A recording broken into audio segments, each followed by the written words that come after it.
Chong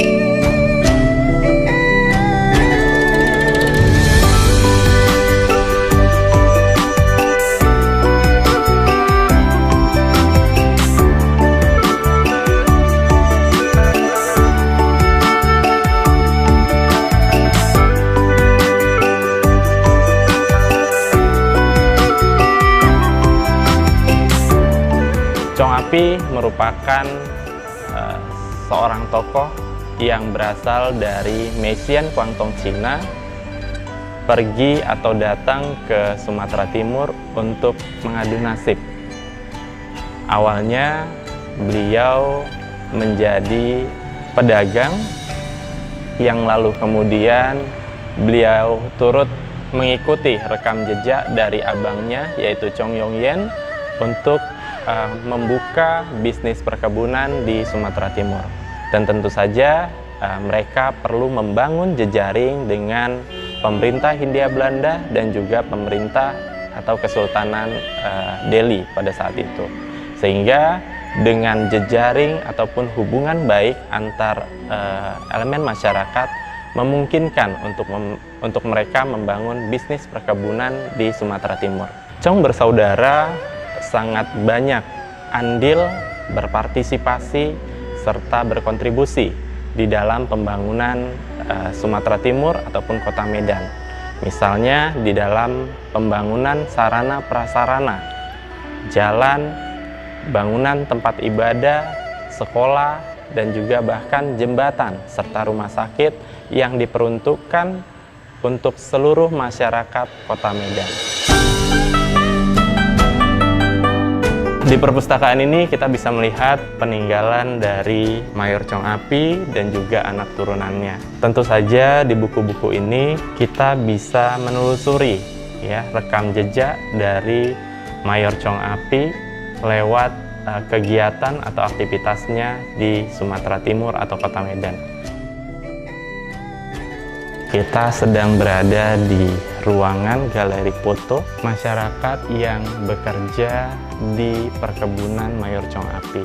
Dan juga di bawah sini kita bisa melihat aktivitas perempuan di dalam pemetikan atau pemanenan biji kopi.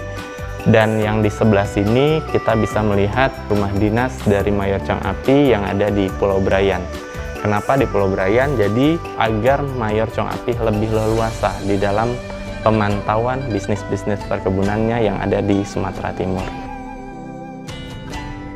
Terkait mengenai program Muhibah Jalur Rempah ini, kami ingin menjadi bagian penting menjadikan program ini momentum penting di dalam menyemarakkan dan mensukseskan program Muhibah Jalur Rempah lewat kegiatan webinar nasional yang akan dibawakan atau sebagai narasumbernya Profesor Dr. Arthur S. Nalan, M.Hum, yang merupakan guru besar dari Institut Seni Budaya Indonesia atau ISBI Bandung.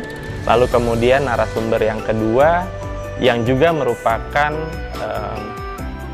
seniman asal Medan, Ibu Ngartini Huang.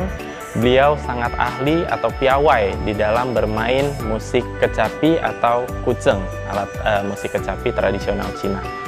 Yang selanjutnya akan coba kami kemas dan suguhkan kepada seluruh elemen masyarakat di dalam menyemarakkan program Jalur Rempah. Dan juga barangkali rempah-rempah yang ada di daerah Tapanuli, yang sebenarnya ini menjadi langkah atau momentum penting program Muhibah Jalur Rempah untuk kita bersama-sama menelusuri rempah-rempah apa aja yang dulu barangkali menjadi bagian dari bisnis perkebunan yang digalakkan oleh Chong bersaudara di Sumatera Timur. Bangsa Asia termasuk Tiongkok yang sebenarnya datang ke Sumatera Timur ini tidak melulu untuk berdagang, tapi juga bertukar atau barter dengan barang-barang yang mereka bawa dari Tiongkok dengan rempah-rempah yang melimpah ruah di Sumatera Timur. Ini akan menjadi momentum, kami pikir, sekali lagi untuk kita gaungkan bersama-sama program Muhibah Jalur Rempah secara meluas ke Nusantara bahkan dunia, gitu barangkali. Nama saya Ibu Mimi Wayu Dharma, adalah cucu almarhum Chong Afi. Harapan saya semoga pemerintah turut andil untuk melestarikan bangunan bersejarah Rumah Chong Afi Museum untuk merawat dan melestarikan tempat ini, sehingga museum ini bisa menjadi wadah literasi dalam upaya pengenalan budaya dan sejarah di Nusantara.